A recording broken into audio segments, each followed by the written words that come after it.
حضرت جی کماتا بھی ٹھیک ہو، محنت میں کوئی کمی نہیں، مال آتا بھی خوب ہے، مگر حضرت پتا نہیں سارا مال کہاں چلا جاتا ہے، پورا گھر بے برکتی کا شکار ہو گیا ہے۔ مرید کا مطلب کیا تھا؟ حضرت کوئی وظیفہ بتا دے تاکہ گھر میں برکت آ جائے، حضرت کوئی طریقہ بتا دے تاکہ برکت آ جائے، حضرت کوئی تعویذ دے دے تاکہ برکت آ جائے۔ یہ پیروں کے پیر ہیں، سب سے بڑے پیر ہیں۔ غوث اعظم نے آنکھ بند کی، آپ نے فرمایا بیٹا تیرا گھر راستے کے کنارے ہے، ایک کام کر تو گھر جا، گھر کا جو باہر والا دروازہ ہے، مین گیٹ ہے، اس پہ ایک موٹے کپڑے کا پردہ لگا دے۔ وہ وفادار مرید تھا، کوئی اعتراض نہیں کیا، لفافہ نہیں دکھایا، اٹھا چلا آیا، پیر کے حکم پر ایک موٹا کپڑا خریدا، پردہ لگا دیا۔ مہینہ دو مہینہ گزرا، وہی آدمی جو بے برکتی کا شکار تھا، اس کا گھر ان برکتوں سے بھر گیا، مشکلات دور ہو گئی، آدمی نے سکون کی سانس لی۔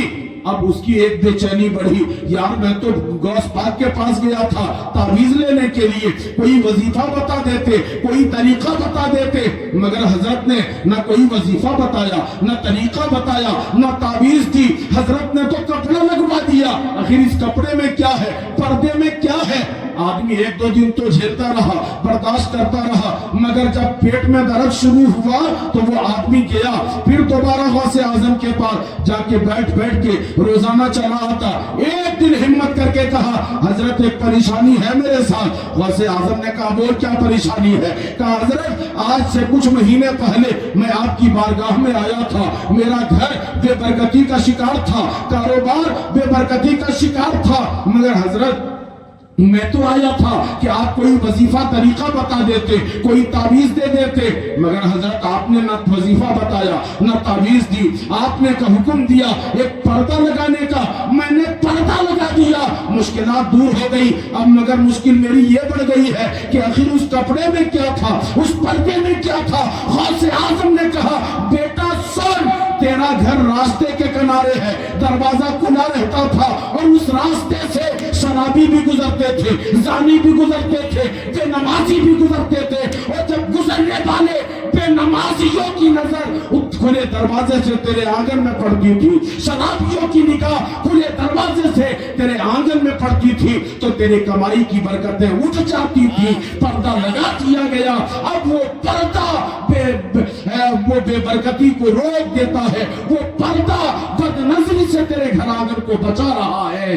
تو میں پوچھنا یہ چاہتا ہوں کہ کب ہمارے زمانے کے پیر صاحب کہیں گے کہ بیٹا اگر تو نماز نہیں پڑھے گا، تیرے بوڑھے ماں باپ تجھ سے راضی نہیں، تیرے بزرگ تجھ سے خوش نہیں ہے، نہ تیرا جہاں آنا کام آئے گا، نہ کسی مزار پہ جانا کام آئے گا، نہ کسی پیر کا ہاتھ پیر چومنا کام آئے گا، تیرا سب سے بڑا پیر تیرے بوڑھے ماں باپ ہے۔ تو گھر جا، پہلے اپنے بوڑھے ماں باپ کا ہاتھ پیر چوم لے، پھر میری خانقاہ میں آ کر میرے دست بوسی اور قدم بوسی کرنا۔ تب لوگ کہیں گے، تب میرے طرح مولوی لوگوں کو کہیں گے گریبان پکڑ کر، مگر یہ بھی حالات کی ستم ظریفی اور عالمیہ ہے کہ ہم نے مولویوں کو زر خرید سمجھ رکھا ہے۔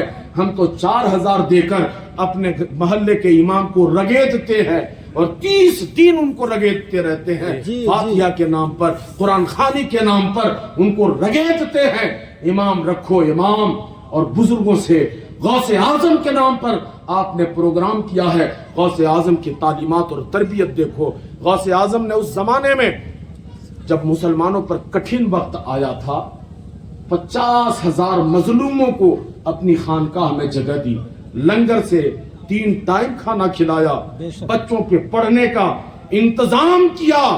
غوث اعظم کی خانقاہ کا پڑھنے والا کردستان کا ایک نوجوان، جو ان کے بولو سبحان اللہ، پیار سے بولو، میں پڑھنے کی دعوت دیتا ہوں اکبر بابو۔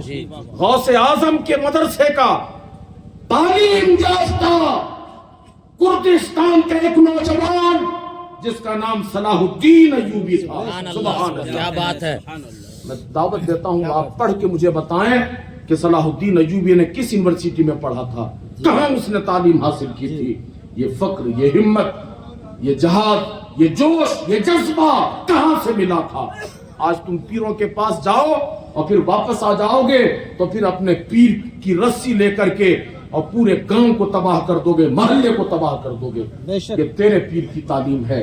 وہ غوث اعظم ہیں جن کی تعلیم اور جن کا تعلیمات کا اثر یہ تھا کہ ان کے دسترخوان پہ سوکھی روٹی کھانے والا ایک نوجوان جب یہ جوان ہوا, جب مسلمانوں کے قبضے سے بیت المقدس نکل گیا اور پھر 87 سال تک عیسائیوں کے قبضے میں رہا.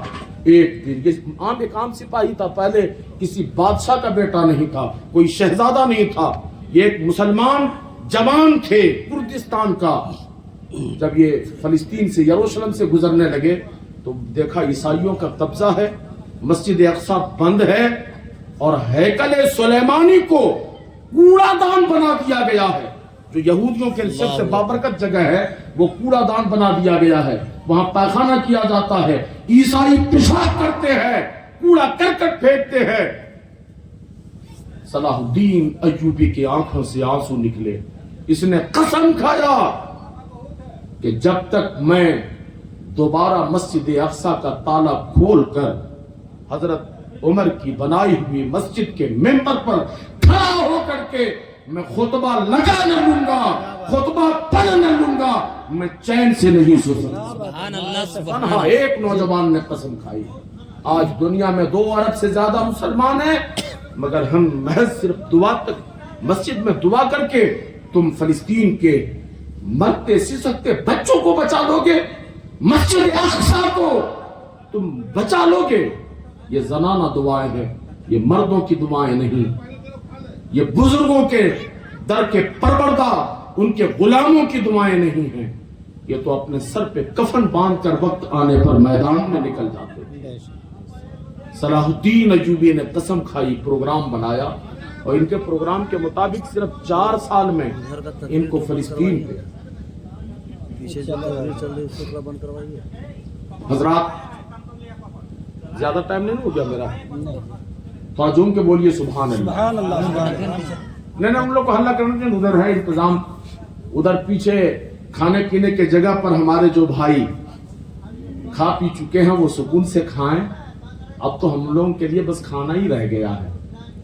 مسلمانوں کے پاس جہاں ان کے پاس پیسہ ہوا, مسلمان کے پاس یہ سب سے پہلا کام کرتے ہیں کھانے کا.